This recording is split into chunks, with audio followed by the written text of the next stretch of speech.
Hi, this is Sandy with Simply Blessed, and I'm so glad to be here with you today. I'm glad you've joined. So, today we're going to talk about how to simplify your life and how to have more peace in your life. Are you ready to have more peace in your life? I know I am. I know it's a daily chore to have peace in our life. So, today we're going to talk about 3 different things that you can do to have more peace in your life. So, grab your notebook. Grab a pad, grab a pen, get your highlighter. Okay, and so let's get going. Okay, so we're going to talk about how I actually curate peace in my life. And I can honestly say that I live a pretty peaceful life. And actually, I live a very quiet life and a very simple life. And that's because I've done it on purpose. It's on purpose. I lived on the fast track. I lived the highway going 90 to nothing.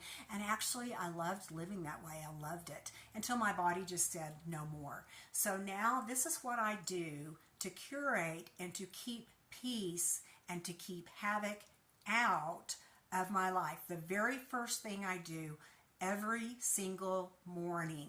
Now, I say that with the exception of sometimes when my husband is home, I won't so much do it on that day, but he does know that if I need that quiet time, I will go into my quiet space and I close the door, and he knows to not interrupt me during that time. So the first thing I do in the morning is I have what I call a quiet time. And these are the things that I do during that quiet time. Okay, the first thing that I do is after I make my coffee, because I do like to have coffee in the morning first thing. And I'm doing iced coffee right now. And I'm going to tell you how I do that is I brew a pot of coffee in the evening right before I go to bed. And once that's finished brewing, then I just take the whole carafe and I put it in the refrigerator. And the next morning it's cold and it's ready to go. So I just make my iced coffee, and then I'm ready to start having my quiet time. Then sometimes I will kneel, sometimes I don't. I light a candle, which represents to me the Holy Spirit. The Spirit has come. I ring a bell, which is summoning angels, the angels that are assigned to give me direction and to give me wisdom and protection for the day. I ask God to charge those angels over me. That is just my symbol. I think they're already there, whether I ring a bell or not, but that bell just signifies to me, I'm ready. I'm ready, and I know you're here. I'm acknowledging that you're here, and I have summoned for power to be with me that day. And then I pray. Now, a prayer can be what's on the top of your head. It's what you're needing. If your heart is burdened, or it can be a rote prayer. It doesn't matter. So I just say a prayer, and then I sit down and I'm ready to go. Okay, so after I have kind of set the tone with my candle, my coffee, ringing a bell, and setting my music onto my big TV screen, that is a signal to me and also to God, as I understand God, and the angels, that I am ready to listen, and I'm ready to learn, and I'm ready to be a good student and hand my day over to a power that's greater than me so that I can better have a successful day.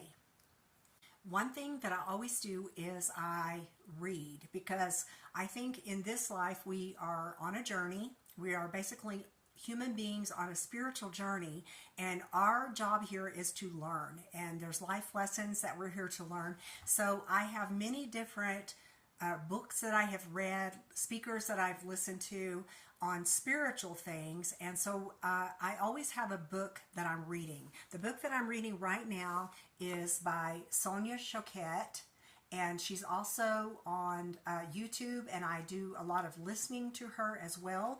The book that I'm reading right now is called True Balance, and it's a common sense guide for how to renew your spirit. And I think right now in today's world, we all need balance on where we give our time and energy. And this is basically about the 7 chakras and how to balance those out and how to figure out which one of those are out of balance. I've loved this book. It's wonderful. So I spend time reading, sometimes up to 30 minutes, sometimes longer, jotting down notes in my journal. So I use my journal as well. I write down things that I feel like as being spoken to me that I need to listen to and learn, write those things down. And when I'm finished with that, then I pray. So after I pray, prayer and meditation is a two-way street between me and spirit. So I can, a lot of times what I will do is I will write down I'll write down a question that I have something prompting on my mind, something bothering me, something that I need an answer to, something that is nagging at me. Usually it's about me because I know other people are on their spiritual journey and they need to be asking their spirit guides. They need to be asking God for themselves, God as they understand God, higher power, whatever they want to call God. They need to ask for themselves. I don't usually receive answers for other people unless they've asked me to get answers for them.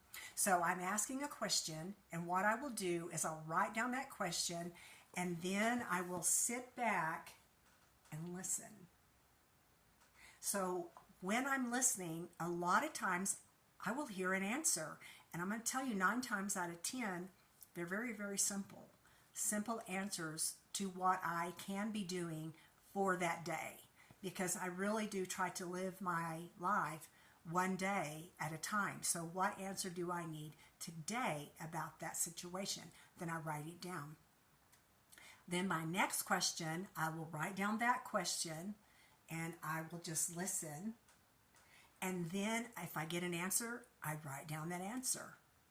And then I ask for the willingness to carry that out, or the willingness to have the strength to do that, to do what I'm being asked to do, or to follow through if there is any kind of follow through, or to give it over, whatever the question is. So those are the things that I do.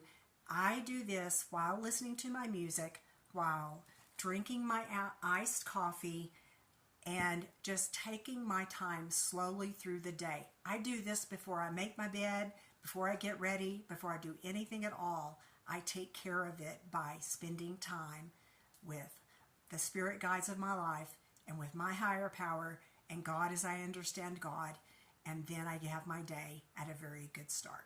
Okay, I will see you next time, and let me know, how are you spending quiet time, meditation time, and how are you spending time seeking higher knowledge, and how do you do that? How do you practice that? And let me know in the comments below. I will see you next time. Bye-bye.